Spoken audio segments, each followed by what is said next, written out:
नमस्कार, सुलगता सवाल देख रहे हैं आप और मैं हूं आपके साथ दिव्या सिंह। पश्चिम बंगाल में महिलाओं की सुरक्षा को लेकर बवाल मचा हुआ है।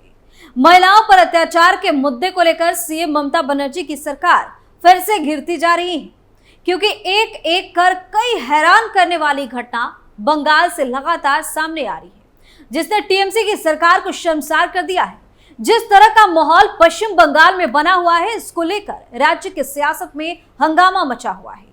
बीजेपी के निशाने पर ममता तो आ ही गई है, कांग्रेस ने भी आंखें दिखानी शुरू कर दी है। इतना ही नहीं, राष्ट्रीय महिला आयोग ने इसकी निंदा करते हुए रिपोर्ट देने का निर्देश दिया, तो राज्यपाल ने भी ममता से जवाब मांगा और जमकर सुनाने का काम किया है।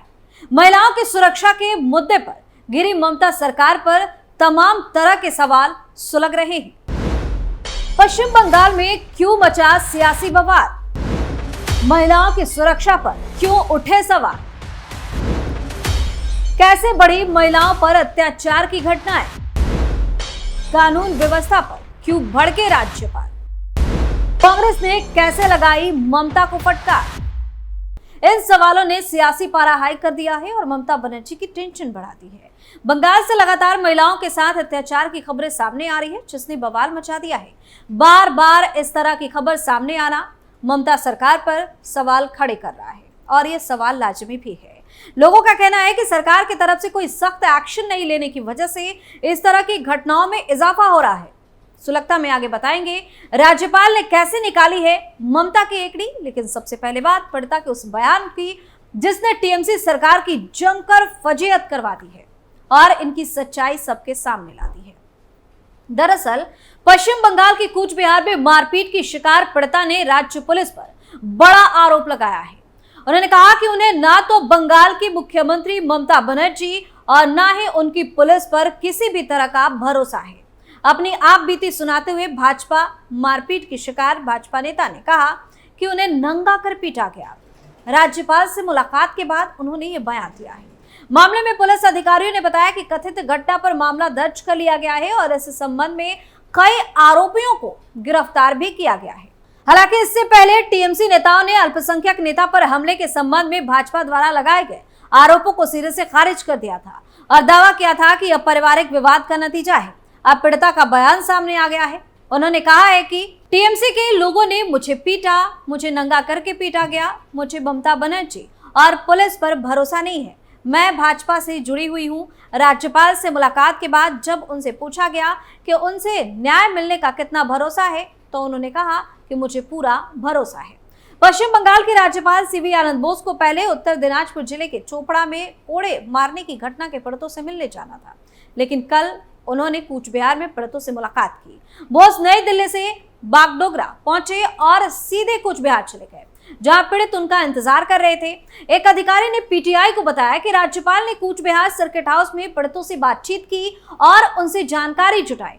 अधिकारी ने कहा कि चूंकि पीड़ितों ने कूच बिहार में उनसे मिलने की इच्छा जताई है और वे पहले ही यहां पहुंच चुके हैं, इसलिए राज्यपाल उनसे यही मिलेंगे। बता दें कि कूच बिहार जिले के माथा भांगा के गोक्सा डांगा पुलिस स्टेशन में महिला द्वारा दर्ज कराई गई शिकायत के अनुसार 25 जून को सत्तारूढ़ टीएमसी की कुछ महिला कार्यकर्ताओं ने उसे घेर लिया था। उन्होंने आरोप लगाया कि उन्हें निवस्त्र करके पीटा गया और करीब 1 किलोमीटर तक घसीटा गया। पुलिस ने इस घटना के सिलसिले में 7 लोगों को गिरफ्तार किया। कूच बिहार जिले के एक वरिष्ठ पुलिस अधिकारी ने कहा कि 10 आरोपियों में से 7 को गिरफ्तार कर लिया गया है, बाकी 3 की गिरफ्तारी के लिए तलाश जारी है। गौर करने वाली बात यह है कि केंद्र सरकार ने 1 जुलाई से 3 नए क्रिमिनल कानून लागू कर दिया है। इस कानून में मॉब लिंचिंग के लिए मौत की सजा का प्रावधान रखा गया है। मॉब लिंचिंग पर कड़ी सजा के प्रावधान के बावजूद पश्चिम बंगाल में मॉब लिंचिंग से होने वाली हत्या थमने का नाम नहीं ले रही है। राज्य के विभिन्न इलाकों में पीट पीट कर 4 लोगों को मारने की घटना सामने आई।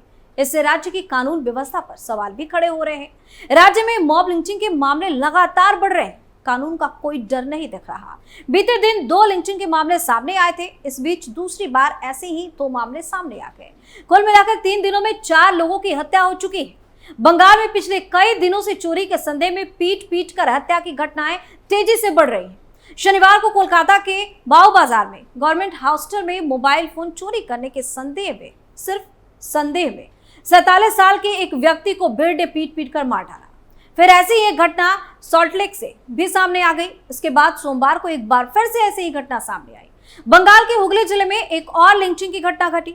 यहाँ कथित तौर पर एक विवाद के चलते एक युवक की सड़क पर पीट कर हत्या कर दी गई। हुगली के पांडुआ के द्वारबासनी इलाके में ये घटना है। यहाँ एक युवक की बाइक से दूसरे युवक को टक्कर लग गई, जिसके कारण विवाद छिड़ गया। इस विवाद के चलते युवक को सीने पर काफी जोर से लात मारी गई, जिसकी वजह से उसकी मौत हो गई। इतना ही नहीं, एक और इसी तरह की घटना सामने आई है। यहाँ चोरी के आरोप में 2 लोगों को पीटा गया था। पूरा मामला झाड़ग्राम के जम्बोनी के खटपुरा इलाके का है।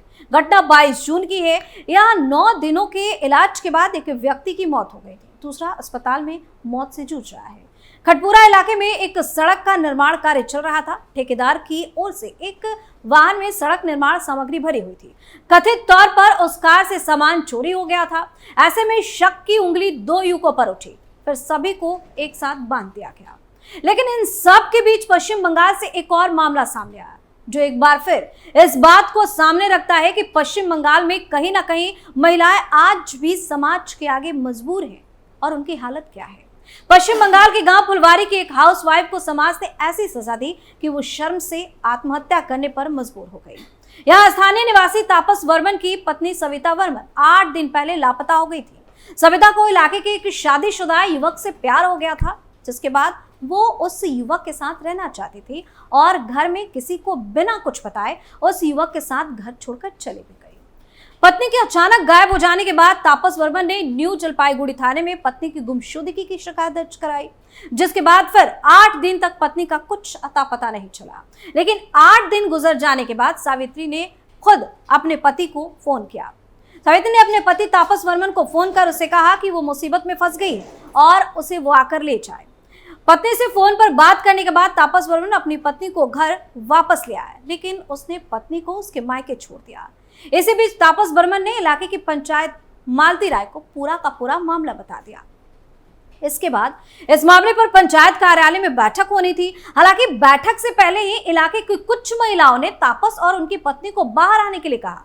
तापस बाबू और उनकी पत्नी जैसे ही बाहर आए, महिलाओं ने दोनों की पिटाई कर दी। तापस बाबू ने महिलाओं की इस हरकत के बाद महिलाओं की शिकायत की, जबकि सविता देवी यह अपमान झेल नहीं पाई और उसने जहर खा लिया और आत्महत्या कर ली। हालांकि इस मामले पर स्थानीय पंचायत मालती राय की ओर से कोई बयान सामने नहीं आया है, लेकिन मामले में दोषियों को कड़ी सजा देने की मांग जरूर उठ रही है। वहीं दूसरी तरफ राज्य में महिलाओं पर हो रहे अत्याचार के बाद राज्यपाल सीवी आनंद बोस ने बंगाल में कानून व्यवस्था की स्थिति को लेकर चिंता जताई है। दिल्ली से एक वीडियो संदेश में उन्होंने राज्य की कानून व्यवस्था की स्थिति को लेकर मुख्यमंत्री और पुलिस की भूमिका पर सवाल उठा दिया। एक वीडियो संदेश में राज्यपाल ने कहा कि बंगाल की सड़कों पर खून खराबा हो रहा है, बंगाल के गांवों में मौत का नाच चल रहा है। क्या यहाँ कोई पुलिस है? क्या इस अशांति को रोकना उसका कर्तव्य नहीं है? राज्यपाल ने कहा कि नर्क खाली हो गया है, सारे के सारे शैतान यही आ गए हैं। इससे तो जंगल भी अच्छा है। जंगल में कोई भी जानवर सिर्फ रोमांच के लिए किसी को नहीं मारता, केवल यही लोग रोमांच के लिए मार रहे हैं। ये नहीं चल सकता, सरकार को इसके लिए जवाब देना पड़ेगा। राज्यपाल सीवी आनंद बोस की टिप्पणी पर टीएमसी नेता शांतनु सेन ने भी कड़ी प्रतिक्रिया दी। जब राज्यपाल ने पुलिस की भूमिका पर सवाल उठाया तो शांतनु सेन ने पलटवार करते हुए कहा कि किस अधिकार से आपने बीजेपी को बढ़ावा देने के लिए बंगाल की मुख्यमंत्री और पुलिस का अपमान किया है? आपको इसका जवाब बंगाल की जनता को देना होगा। लेकिन इतना ही नहीं, मौजूदा हालात पर कांग्रेस ने भी ममता को आंखें दिखानी शुरू कर दी। कांग्रेस नेता अधीर रंजन चौधरी ने ममता बनर्जी की सरकार पर निशाना साधा। उन्होंने कहा कि महिलाओं पर हमला, चाहे उनकी जाति कुछ भी हो, अस्वीकार्य है। चुनाव हो चुके हैं, परिणाम घोषित हो चुके हैं और सत्तारूढ़ पार्टी ने राज्य में अधिकतम सीटें जीती है, तो सरकार राज्य में हिंसा का सहारा क्यों ले रही है? देश में कहीं भी हम ऐसे मामले नहीं देख रहे हैं जैसे चुनाव के बाद बंगाल में देखे जा रहे हैं। किसी को भी महिलाओं के खिलाफ हिंसा करने का कोई अधिकार नहीं है। तो लगातार बंगाल में महिलाओं पर अत्याचार को लेकर ममता की फजीहत हो रही है और टीएमसी सरकार पर कई तरह के सवाल भी खड़े हो रहे हैं, जिससे ममता का मुंह उतरा हुआ है। और हालांकि कहा तो यह भी जा रहा है कि ममता बनर्जी मुंह छिपाकर भागने पर मजबूर हो गई है। सुलगता सवाल में फिलहाल के लिए इतना ही कि और मुद्दे के साथ फिर से पेश होंगे। तब तक के लिए आप देखते रहिए कैपिटल टीवी। नमस्कार।